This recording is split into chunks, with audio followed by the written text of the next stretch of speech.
अब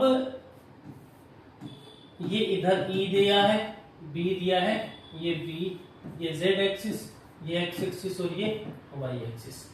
पार्टिकल को हमने इधर B वेलोसिटी दी, तो इस पे पार्टिकल X और Z प्लेन में क्या करेगा, पार्टिकल X और Z प्लेन में करेगा सर्कुलर मोशन। तो हम क्या करेंगे, इसका टॉप व्यू देखेंगे। ऊपर से हमें ऐसे देखने को मिलेगा, ये क्या है, इसका सेंटर हो गया, ये हो गया Y एक्सिस ऊपर की तरफ, ये X और ये Z। तो पार्टिकल ये सेंटर है, इसके अबाउट ऐसे मूव करेगा। तो मान लेते हैं पार्टिकल आ गया यहां पर, क्या गया यहां पर, ये A पॉइंट हो गया। ये एंगल क्या हो गया बेटा अपने पास, ये एंगल हो गया थीटा। थीटा क्या होता है, थीटा होता है थीटा ओमेगा टी। क्या होता है, ओमेगा इंटू टी। और रेडियस कितनी होगी, M B upon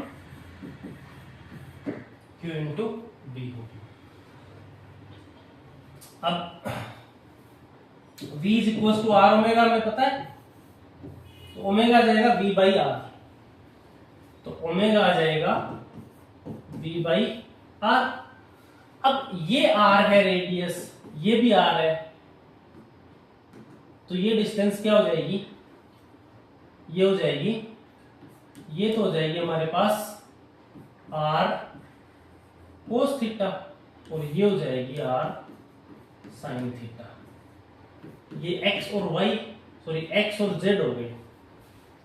r sine theta क्या है, x, तो x क्या आ गया, r साइन थीटा, और z क्या आ गया, z, ये वाली डिस्टेंस होगी ना z की। तो टोटल है r माइनस क्या कर दो, r कोस थीटा।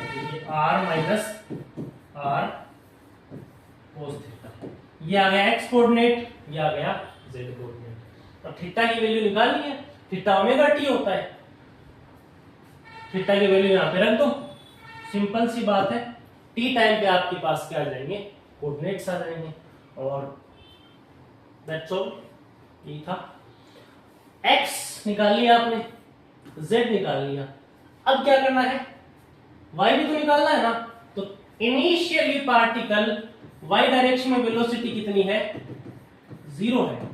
तो ये देख लो, s y is equal to u by T plus half a y into T square.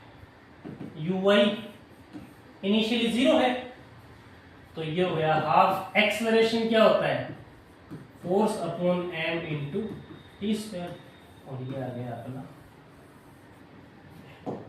तो ये क्या आ गया हमारे पास, x y, और ये आ गया अपने पास z। ठीक है। अब बेटा हम बात करेंगे तीसरे और सबसे इंपॉर्टेंट, दूसरे और सबसे इंपॉर्टेंट केस के बारे में। हमारे पास क्या है, हमारे पास इलेक्ट्रिक फील्ड और मैग्नेटिक फील्ड दोनों क्या है, परपेंडिकुलर है।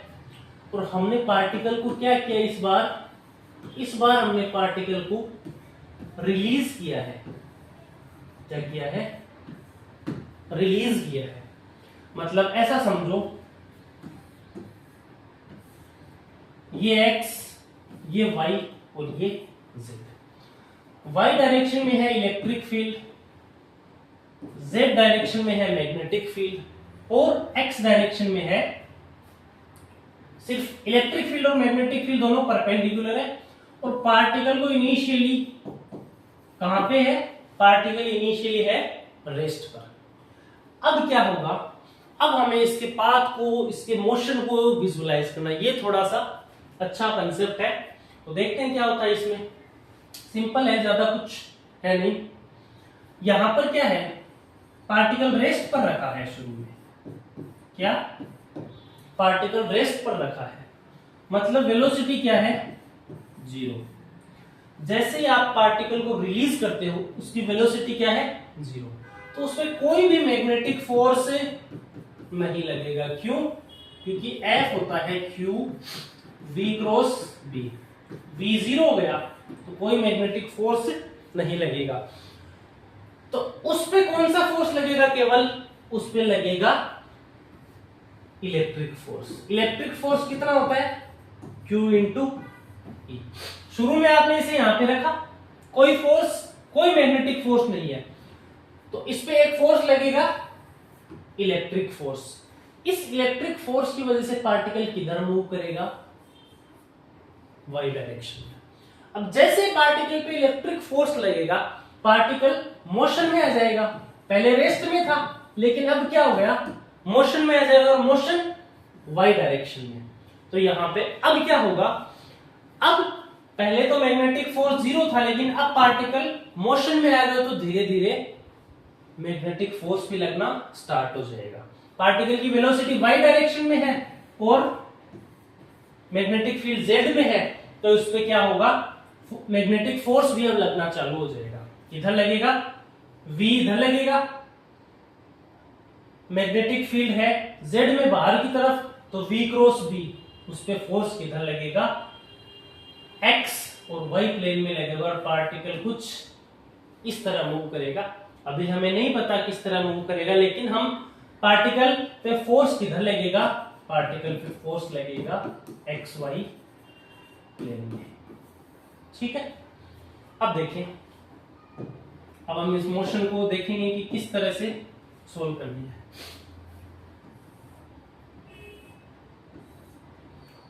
रेस्ट में रखा था शुरू में, फिर क्या होगा? पार्टिकल ऊपर मूव करेगा, इसकी वजह से मैग्नेटिक फील्ड इधर है, तो V क्रॉस B फोर्स लगेगा इधर। T टाइम बाद पार्टिकल X और Y प्लेन में मूव करेगा। हम मान लेते हैं T टाइम बाद पार्टिकल की वेलोसिटी है V, तो V क्या हो गया? Vxi प्लस Vy जे। अभी हमें नहीं पता कितनी है, तो हमने ये मान लिया। इलेक्ट्रिक फील्ड है E नॉट और मैग्नेटिक फील्ड है B नॉट। B हो गया के डायरेक्शन में। अब देखो, यहाँ पे इलेक्ट्रिक फील्ड भी है और मैग्नेटिक फील्ड भी है, तो इस पे फोर्स कौन सा लगेगा? यहाँ पे दोनों फोर्स लगेंगे, और जब दोनों फील्ड एक्टिव होते हैं तो कौन सा फोर्स लगता है? Lawrence force. Q into E vector plus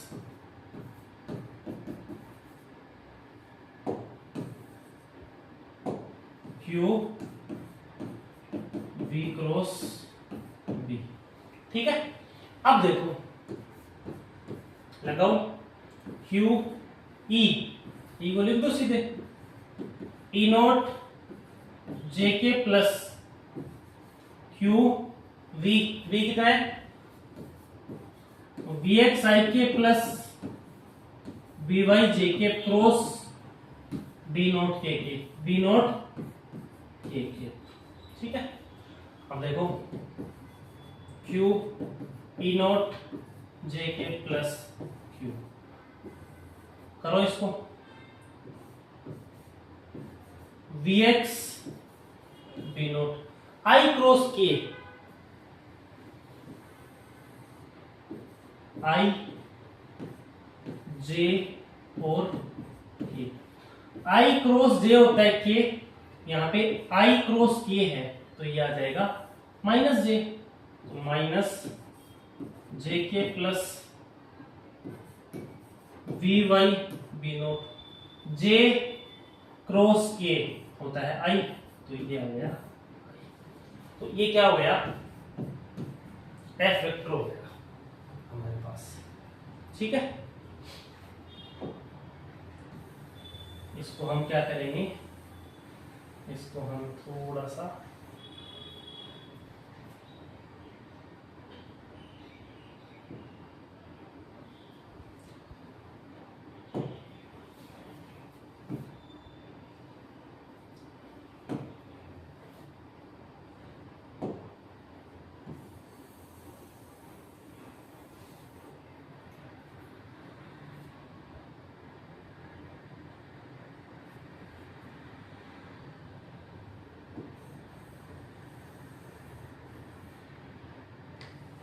इसको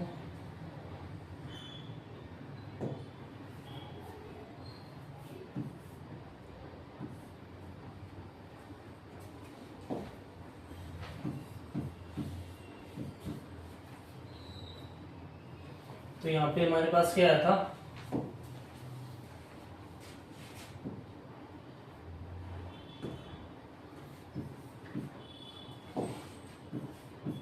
एफ वेक्टर लिखना है। पिछले वाली स्लाइड से जल्दी से लिखते हैं इसको। क्यू ई नोट जे के, Q E naught J K plus Q V X B naught minus J K plus B Y B naught I K. अब क्या हो गया, एक्सेलरेशन हो गया, ये m से डिवाइड कर दो। तो अब x वालों को एक साथ लिख लेंगे, तो ये हो गया q v by B naught by m into Y K plus q e naught minus V X B naught by m, ये हो गया jk। तो हमारे पास बेटा ये तो क्या हो गया, ये तो हो गया ax और ये हो गया ay।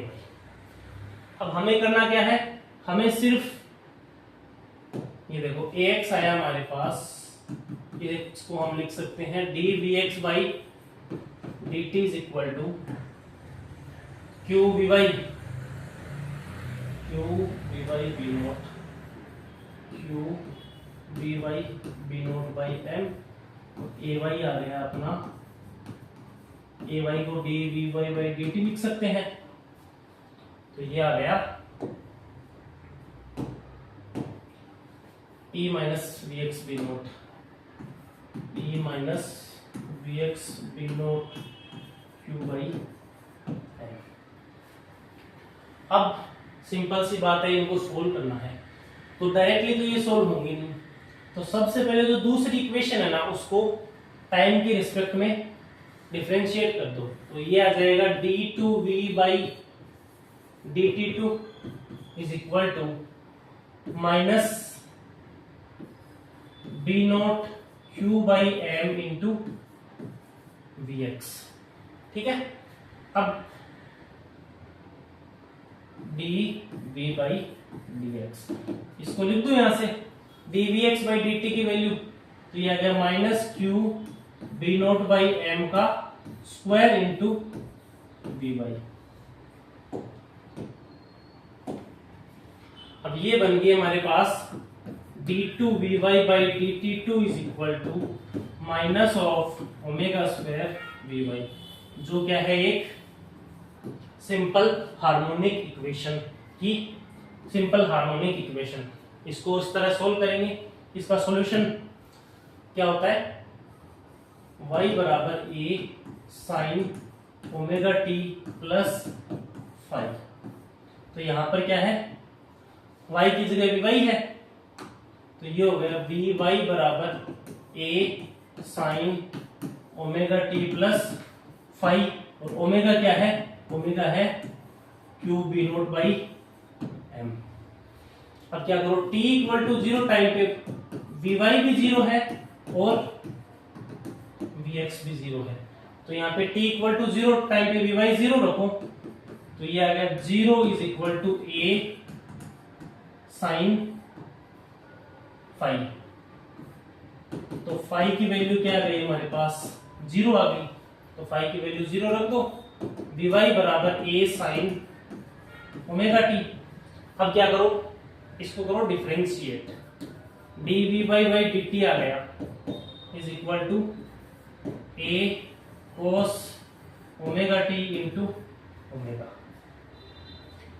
ये क्या है बेटा, dv बाई dt। क्या मैं इसको ay लिख सकता हूं क्या, dv बाई dt, ये ay हो गया, यानी y डायरेक्शन में एक्सेलरेशन, y डायरेक्शन में कौन सा फोर्स लग रहा था, इलेक्ट्रिक फोर्स। इलेक्ट्रिक फोर्स की वजह से एक्सेलरेशन क्या होता है, q e note by m। तो ये हो गया q e note by m, और टाइम की वैल्यू क्या रख दो, 0 रख दो। तो ये आ गया हमारे पास ओमेगा, ओमेगा होता है q b naught by m into a is equal to q a naught by m। q by m से q बाई m कैंसिल, बचा क्या, क्या बचा, ए आ गया हमारे पास ई नोट बाई बी, ये आ गया E naught by B naught. Phi कितना आया था, फाई आया था 0, तो वी वाई क्या आ गया, ए की जगह E naught by B naught sine omega था Q B naught by M into T, ये आ गया वी वाई। अब हमें क्या निकालना है, क्या निकालना है, वी एक्स। वी एक्स का क्या फॉर्मूला था, ये रहा, D V X is equal to Q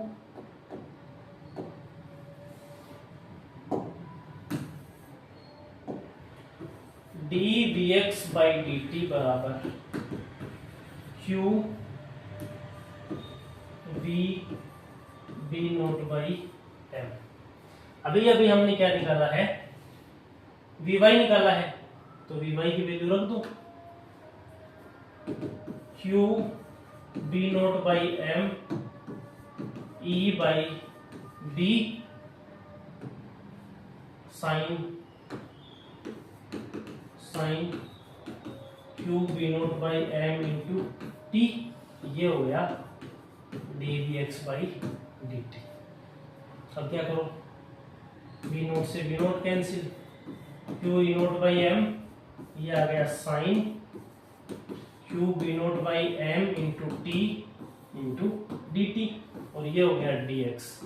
अब क्या करते हो, 0 से वी एक्स और 0 से टाइम टी के लिए इसका इंटीग्रेशन कर दो, तो हमारे पास क्या आ गया, हमारे पास आ गया वी एक्स आ गया टाइम का फंक्शन, वी वाई आ गया टाइम का फंक्शन। अब क्या करेंगे, वी एक्स को क्या लिखेंगे, D X by D T, और वी वाई को क्या लिखेंगे, D Y by D T. यहां से क्या करेंगे, यहां से D X is equal to V X D T, integration करेंगे, यहां से लिखेंगे वी वाई, ये हो गया, ये अपने पास आया y is equal to V Y D T, ये आ गया अपने पास x V X D T. इस तरह से हम x और y की वैल्यू फाइंड कर लेंगे। अब बेटा इसमें इंटरेस्टिंग चीज ये है कि इसकी जो मोशन है ना, इसकी जो मोशन है वो थोड़ी सी इंटरेस्टिंग टाइप की मोशन है। कैसे, यहां से आपने पार्टिकल को रिलीज किया Q एंड M, इधर इलेक्ट्रिक फील्ड, इधर मैग्नेटिक फील्ड, तो जो पार्टिकल की मोशन होगी ना बेटा, वो पार्टिकल की मोशन होगी इस टाइप की मोशन, और इस टाइप की मोशन को हम क्या बोलेंगे, साइक्लोइड मोशन। क्या बोलेंगे, इस टाइप की मोशन को बेटा हम बोलेंगे साइक्लोइड मोशन। अब आप सोच रहे हो कि साइक्लोइड मोशन क्या होता है, ये थोड़ा सा और देख लेते हैं साइक्लोइड मोशन के बारे में, ये कैसे होते हैं। बस बाकी कुछ सिंपल सा ही है। ऐसा अज्यूम करो ये एक सरफेस है, ऐसा अज्यूम करो ये एक सरफेस है, और ये है एक व्हील, और ये सरफेस पे ओमेगा एंगुलर वेलोसिटी के साथ घूम रहा है। क्या कर रहा है, घूम रहा है ऐसे ऐसे ऐसे ऐसे। तो क्या होगा, थोड़ी देर बाद इसके एक पॉइंट को आप क्या कर दो, ए नाम दे दो, थोड़ी देर बाद ये ऐसे घूमेगा, तो ये मान लो यहां आ गया ये, तो ये ए घूम के मान लो यहां आ गया। थोड़ी देर बाद और ये घूमा, और इस बार ए कहां गया, नीचे आ गया। तो यहाँ पे दो टाइप की मोशन हो रही है। कौन सी, एक तो लीनियर मोशन, एक तो लीनियर मोशन, प्लस दूसरी कौन सी हो रही है, रोटेशन मोशन। ये जो व्हील है वो घूम भी रहा है और आगे भी बढ़ रहा है। देखो पहले व्हील यहां था, अब यहां आ गया, अब यहां आ गया, तो ये लीनियर में मूव कर रहा है और साथ साथ में रोटेट भी कर रहा है। तो पहले ए यहां था, अब ये यहां है, अब ए यहां है, तो आगे क्या होगा, आगे ए पीछे चला जाएगा तो ऐसे मूव करेगा, यानी आप दूसरे पॉइंट से देखते हैं, ये ऐसे जाएगा, फिर ऐसे जाएगा, ऐसे जाएगा, फिर ऐसे जाएगा। यानी जो पार्टिकल है, कोई भी व्हील प्योर रोलिंग कर रहा है, मतलब विदाउट स्लाइडिंग मोशन कर रहा है, रोटेशन मोशन कर रहा है, तो उसके पेरिफेरी पे जो भी पॉइंट होंगे वो जिस मोशन को करेंगे उसे हम बोलते हैं साइक्लॉइड मोशन। कौन सी मोशन? कोई एक व्हील है हमारे पास, वो रोटेट कर रहा है, rotate without sliding, rotation without sliding, बिना स्लाइड करे रोटेट कर रहा है। तो हमारे पास कोई व्हील है जो बिना स्लाइड करे रोटेट कर रहा है, तो उसकी पेरिफेरी पे जो भी पॉइंट होगा, यानी उसकी पेरिफेरी पे या उसकी सर्कमफेरेंस पे जो पॉइंट होगा, वो कौन से मोशन शो करेंगे? वो करेंगे साइक्लॉइड मोशन। और जब इलेक्ट्रिक फील्ड और मैग्नेटिक फील्ड दोनों परपेंडिकुलर होते हैं और पार्टिकल को रेस से रिलीज करते हैं, तो ये भी कैसे मोशन करता है? साइक्लॉइड मोशन करता है। इसकी Vx और Vy निकाल लिए थे, और यहां से x और y की वैल्यू भी हम इंटीग्रेट करके निकाल पाएंगे। तो अब हमने इस पूरे लेक्चर में क्या पढ़ा है? पूरे लेक्चर में हमने force on the charge particle in magnetic field and electric field के बारे में स्टडी करा है। पहले पढ़ा था कि पार्टिकल पे अगर केवल और केवल मैग्नेटिक फील्ड और उस v वेलोसिटी से मूव करे, उसके 3 केस थे। जब पार्टिकल मूव एंटी पैरेलल या पैरेलल मूव करेगा तो वो बिना डेविएट हुए अपने पाथ में चलता जाएगा, और अगर मान लो 90 डिग्री पे करेगा तो वो कैसे करेगा? वो सर्कुलर मोशन करेगा। और अगर हम मैग्नेटिक फील्ड से थीटा एंगल पे प्रोजेक्ट करेंगे तो वो क्या करेगा? हेलिकल मोशन करेगा। उसके बाद मैग्नेटिक फील्ड और इलेक्ट्रिक फील्ड तीनों आ जाए तो क्या होगा? तो हमने सारा देखा है। ठीक है, दैट्स फ्रॉम माय साइड।